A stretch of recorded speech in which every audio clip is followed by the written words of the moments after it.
কবিতা না ভীষণ লিখেছেন সুকুমার রায়।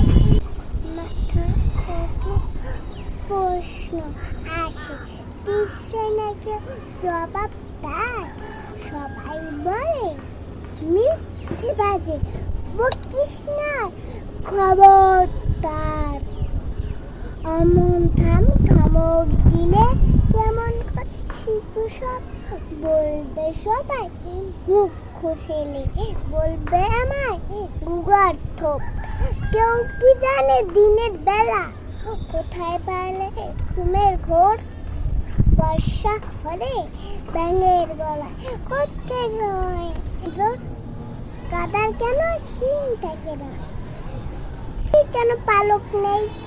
গরম তেলে দিলে লাফায় কেমন কাঠুই কাঠুই। সুরার মতো ফুললে কেন ফসফে সেই রাগ করে? কেমন করে রাখবে টিটি মাথায় যাদের তাক পরে? যদি না থাকে তবে করতে হয় ভূতের ভয়। মাথায় যাদের গেছে তাদের কেন পাগল করে? মানুষ বয়স হলে কিতাব খুলে শান্তি পাবো সমস্ত